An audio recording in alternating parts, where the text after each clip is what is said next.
عورت کا تو کوئی عیب نہیں ہے, تو جو بے روزگار آدمی ہے وہ بھی نکاح کے قابل نہیں ہوتا.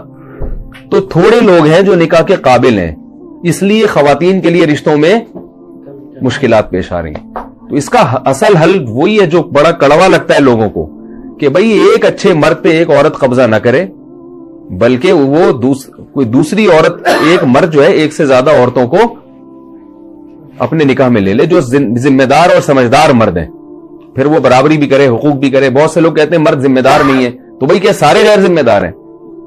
کچھ تو ہوں گے نا جو ذمہ دار ہوں گے. تو یہ جیسے لڑکی والے پہلی شادی کے لیے لڑکے کو پرکھتے ہیں کہ یہ ذمہ دار ہے یا نہیں ہے, تو ایسے ہی دوسری شادی کے لیے بھی وہ پرکھ سکتے ہیں کہ یہ ذمہ داری نبھائے گا یا نہیں نبھائے گا. اور جیسے پہلی شادی میں سلیکشن میں غلطی ہو سکتی ہے, ایسے ہی دوسری میں بھی غلطی ہو سکتی ہے, لیکن اس غلطی کے ڈر سے یہ نہیں کیا جاتا کہ نکاح ہی ختم کر دیا جائے. بعض دفعہ ایسے ہوتا ہے کہ نکاح کا پیغام آیا, آپ نے خوب اچھی طرح چھان پھٹک کے دیکھا بھئی یہ بڑا ذمہ دار ہے, لیکن بعد میں کیا نکلتا ہے وہ نالائق. تو اب یہ تھوڑی کہا جاتا ہے کہ یہ نکاح کرنا ہی نہیں چاہیے, بھئی اتفاق سے غلطی ہو گئی تو اب دوبارہ تلاش کرنے کی کوشش کرتے ہیں. ایسے ہی یہ بھی ہوتا ہے کہ بعض دفعہ ایسے ہوتا ہے کہ دوسری کے لیے کسی مرد نے نکاح کا پیغام بھیجا, آپ سمجھے کہ ذمہ دار ہے, لیکن بعد میں کیا نکلا, غیر ذمہ دار. تو اب اس کا یہ مطلب نہیں ہے کہ سبھی پہ فتویٰ لگا دیا جائے. تو اصل حل شریعت نے اور اسلام نے یہ بتایا جو میں عرض کر رہا ہوں. تو جب تک اس کو معاشرے میں فروغ نہیں دیں گے, خواتین کی مشکلات حل نہیں ہوں گی. آپ عربوں میں جا کے دیکھ لو, پہلے تو عربوں میں یہ تصور نہیں تھا سعودی عرب میں کہ کوئی خاتون کی عمر زیادہ ہو جائے یا وہ بیوہ ہو دوبارہ شادی نہ ہو. اب سعودی عرب میں اتنے مسائل کھڑے ہو گئے, لڑکیوں کی عمریں نکلتی چلی جا رہی ہیں. عربوں میں ایسا ہو گیا ہے, حالانکہ یہاں تو جہیز کا رواج بھی نہیں ہے. تو یہ پوری دنیا میں ایک المیہ بن چکا ہے, اس لیے کہ مردوں میں عیاشی بڑھ رہی ہے, زنا پھیل رہا ہے, لڑکیوں سے دوستیوں کا رواج بڑھ رہا ہے, طلاقوں کا ریشو بڑھتا چلا جا رہا ہے. تو ذمہ دار آدمی مارکیٹ میں کم نہیں ہے, شارٹ ہیں.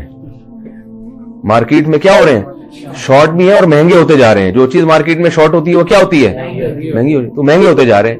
تو جب مہنگے ہوتے جا رہے ہیں تو ان کے نخرے بڑھے.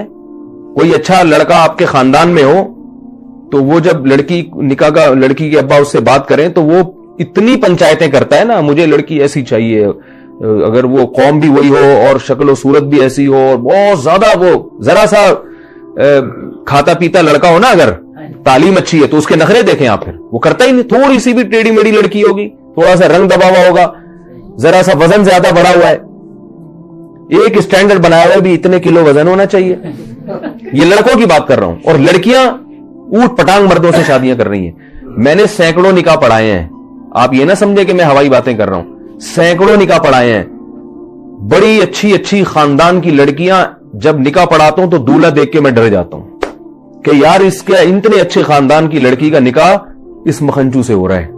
اس شکل سے لگ رہا ہوتا ہے لڑکا کہ یار یہ, لیکن لڑکی والے کیا ہوتے ہیں, مجبور ہوتے. کم عمر لڑکیوں کی شادیاں بڑی بڑی عمر کے لڑکوں سے ہو رہی ہیں, پڑھی لکھی لڑکیوں کی شادیاں بالکل جاہل لڑکوں سے ہو رہی ہیں. ڈاکٹر لڑکی کا نکاح میں نے پڑھا ہے میٹرک پاس سے, کیونکہ لڑکی والے مجبور تھے, یار لڑکی کی عمر نکلی جا رہی ہے, کیا کریں, رشتہ ہی نہیں مل رہا, رشتہ ہی وظیفے پڑھ لیے. تو پھر ایک رشتہ آیا میٹرک والے کا, تو مجھ سے مشورہ نہیں لگے. میں نے کہا بھائی گھر بٹھا لو, مگر کوئی جوڑ نہیں بنتا ہے. میٹرک بھی شاید زیادہ کہہ دیا, 8ویں پاس تھا وہ, پاس بھی پتہ نہیں کیسے ہوا. آپ کو پتہ ہے پاکستان میں پاس ہونے کے لیے کوئی, تو مجبوراً کیا انہوں نے. کیا ہوا, تھوڑے دنوں میں طلاق ہو گئی. طلاق کیوں ہوئی ہے کہ وہ لڑکی کے پیسے پہ نظر کی کہ ڈاکٹر ہے تو ہمارا بچہ تو کچھ کر نہیں سکا, تو بہو کما کے کھلائے گی, ڈاکٹر ہے. تو ظاہر ہے یہ بے جوڑ کی شادی ہوئی نا, بے جوڑ کا نکاح ہوا. تو وہ جب نہیں کھلا رہی ہے, وہ اس کو عورت کو یہ احساس ہوتا ہے میں کیوں کھلاؤں بھائی, یہ کیا ہے پورے. پھر ایسے ایسے نالائق خاندان ہیں کہ لڑکی شوہر کو پال رہی ہے. یہ سب میرے مشاہدے کی باتیں کر رہا ہوں, میں ہوائی اخباری رپورٹیں نہیں پیش کر رہا, مشاہدے کی باتیں کر رہا ہوں کہ لڑکی اپنے شوہر کو بھی کھلا رہی ہے اور بالآخر پھر دیور کو بھی کھلا رہی ہے, ساس سسر کو بھی کما کما کے کھلا رہی ہے. ایسے ایسے آپ دیکھیں یہ کلچر ہمارا بنتا چلا جا رہا ہے. تو اس لیے جو گراؤنڈ ریئلٹی ہے نا, اس سے آپ آنکھیں بند کریں گے تو آپ, جیسے وہ کبوتر جو ہے نا بلی کو دیکھ کے آنکھیں بند کر لیتا ہے, وہ یہ سمجھتا ہے کہ جیسے مجھے بلی نظر نہیں آ رہی, اب بلی کو بھی میں نظر نہیں آ رہا ہوں گا. تو یہ کبوتر کی بھول ہے بھائی, آپ کی آنکھیں بند کرنے سے دنیا اندھیری نہیں ہو جاتی, باقی سب ویسے ہی ہوتا ہے جیسا ہو رہا ہے. پھر بھی بہرحال دعا کرنا چاہیں کوئی رشتے کے لیے تو ربنا ہب لنا من ازواجنا وذریاتنا قرۃ اعین واجعلنا للمتقین اماما. یہ دعا تینوں مقاصد کے لیے استعمال ہو سکتی ہے. کوئی لڑکا اس کی شادی نہیں ہو رہی وہ بھی یہ دعا پڑھ سکتا ہے, کوئی لڑکی اس کی شادی نہیں ہو رہی اس کے والدین یا وہ لڑکی بھی یہ دعا پڑھ سکتی ہے. ہر نماز کے بعد پڑھ لیں یا چلتے پھرتے پڑھ لیں. اور جس کی ہو گئی, جس بندے کی ہو گئی مگر اس کو احساس ہوا کہ نہیں ہونی چاہیے تھی, ٹھیک ہے نا, یعنی ایسی بیوی ملی بد اخلاق, تو وہ بھی یہ پڑھ سکتا ہے کہ اللہ میری آنکھوں کی ٹھنڈک بنا دے اس کو. اور جس خاتون کی شادی ہو گئی وہ شوہر نالائق نکلا تو وہ بھی یہ دعا پڑھ سکتی ہے شوہر کو لائق بنانے کے لیے. پھر نکاح ہو گیا اولاد نہیں ہو رہی اس کے لیے بھی یہ دعا ہے, اور اولاد ہو گئی مگر نالائق اولاد ہے تو اس کے لیے بھی یہ دعا ہے. بڑی زبردست دعا ہے, یہ یاد کر لیں. سورہ فرقان کے آخری رکوع میں ہے ربنا, ابھی نہ دہرائیں میں صرف ترجمہ بتاتا ہوں, ربنا ہب لنا من ازواجنا, اے اللہ ہمیں ہمارے ازواج کی طرف سے. ازواج کا جو لفظ ہے یہ بیوی کے لیے بھی استعمال ہوتا ہے اور شوہر کے لیے بھی استعمال ہوتا ہے. یعنی عورت ازواج کہے گی تو شوہر کے لیے استعمال ہوگا, اور شوہر کہے گی یہ دعا مانگے گا تو کس کے لیے؟ تو اے اللہ تو ہمیں ہماری ازواج کی طرف سے قرۃ اعین آنکھوں کی ٹھنڈک عطا فرما, اور ذریت یعنی اولاد کی طرف سے بھی. تو آنکھوں کی ٹھنڈک جبھی ہوگی نا جب بیوی ہوگی, تو یہ کنواروں کے لیے بھی ہے. اور شوہر آنکھوں کی ٹھنڈک جب بنے گا جب عورت کا شوہر ہوگا, تو یہ یعنی شوہر کی ملنے کے لیے بھی اچھی دعا ہے. اور پھر شوہر نالائق ہے تو اس کو آنکھوں کی ٹھنڈک اللہ بنا دے اس کے لیے بھی ہے. پھر اس میں ذریات نیک یعنی اولاد کے لیے بھی ہے کہ اولاد کو بھی آنکھوں کی ٹھنڈک بنا. تو اولاد ہوگی تو آنکھوں کی ٹھنڈک بنے گی نا, تو اولاد ہونے کی بھی دعا ہے. اور اولاد اگر بگڑی ہوئی ہے جو آنکھوں کی ٹھنڈک نہیں ہے, آنکھوں میں اسے دیکھ کے مرچیں لگنا شروع ہو جاتی ہیں, ٹھیک ہے نا, ایسا نالائق اولاد ہے تو اس کے لیے بھی ہے یہ دعا. تو اس لیے یہ سورہ فرقان کی دعا ہے, آخری رکوع میں ہے ربنا ہب لنا من ازواجنا وذریاتنا قرۃ اعین واجعلنا للمتقین اماما. اور اس میں کیا ہے, اے اللہ ہمیں متقین کا امام بنا دے. اس کا کیا مطلب, ہمارے ماتحت جتنے ہوں سب نیک پرہیزگار ہوں, کیونکہ ہر ایک کے ماتحت کوئی نہ کوئی ہوتا ہے. تو ماں باپ کے ماتحت کیا ہوتی ہے, اولاد ہوتی ہے. تو اللہ ہمیں پرہیزگاروں کا امام بنا, یعنی ہماری اولاد کو کیا بنا دے, نیک بنا دے. شوہر کہہ رہے میری زوجہ کو کیا بنا دے, نیک بنا دے. تو یہ ساری اس بڑی جامع دعا ہے, اس لیے اس دعا کو مانگنا چاہیے.